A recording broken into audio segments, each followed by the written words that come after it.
இந்த பத்திரிகை துறையில் தங்களோட சிந்தனையாளர்கள் திமுகவில் உள்ளே நுழைக்க வேண்டும் என்பதற்காக ஒரு 7.25 கோடி ரூபாய்க்கு செலவு செய்து அவர்கள் பத்திரிகை ஆதரவாளர்களை வந்து அதுக்கு வேலை கொடுத்து அதில் பார்த்தீங்கன்னா அது ஒரு பெண்மணி பேசும்போது கூட சொன்னால் திமுக பேச்சாளர் நான் வந்து பத்திரிகை துறையில் வர வேண்டும் என்பதற்காக பேட்டி கொடுத்து ஒரு 7.25 கோடிக்கு கோட்டுப்புறத்தில் ஆரம்பிச்சிருக்காங்க. இதில் என்ன பார்த்தீங்கன்னா முழுக்க முழுக்க தங்கள் கட்சிக்காரர்களை மட்டுமே பத்திரிகையாளர்கள் ஆக வேண்டும், அவர்கள் செய்தி மட்டுமே வர வேண்டும் என்பதற்காக இந்த வேலை நடப்பதாக சொல்லப்பட்டிருக்கு. நீங்கள் எப்படி பாருங்க? நீங்கள் வந்து ஒரு ஸ்கீம் கொண்டு வரீங்கன்னா அது வந்து அனைவருக்குமான ஸ்கீமாக இருக்கணும்.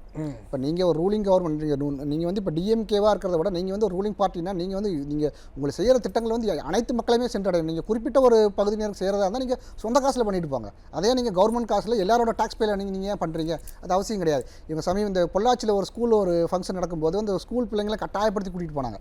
இவங்களுக்கு என்னென்னா திராவிட சிந்தனை வந்து கொஞ்சம் கொஞ்சமாக எல்லா இடத்துலையும் கொண்டு போகணுங்கிறதா அவங்க எய்ம்.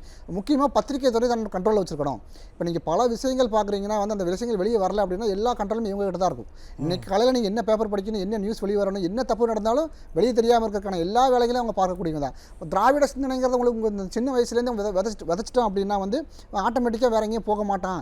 அந்த அடிப்படையில் தான் இவங்க ஆரம்பிச்சுக்கிறோம். நீங்கள் வந்து பொதுவாக செய்ய வேண்டிய ஒரு ஸ்கீமை அது வந்து யாருனாலும் ஜேர்னலிசம் ஒரு முக்கியமான துறை. நீங்கள் 4வது தூணை வந்து ப்ராப்பராக பாதுகாக்கணும். நீங்கள் 4வது தூணை திமுக தூண் மாதிரி கொண்டு போகிறீங்க, அதுதான் தவறானது. நீங்கள் அது 4வது தூண் பொதுவாக இருந்தால் மட்டும்தான் வந்து அந்த ஒரு 3 தூணையும் சேர்த்து 4வது தூண் நல்ல பில்லராக இருக்கும். இந்த 4வது தூண் சொல்கிறத போது நீங்கள் திமுக தூண் சொல்லலாத அந்த லட்சணத்தில் தான் இருக்குது. ஏன்னா அவங்களோட சிந்தனையை உள்ளே கொண்டு வந்துடணும். ஸோ அதற்கான வேலைகள் தான் பார்க்குறோம். அது வந்து ஒரு தேர்ந்தெடுக்கப்பட்ட அரசுக்கு வந்து அழகு கிடையாது.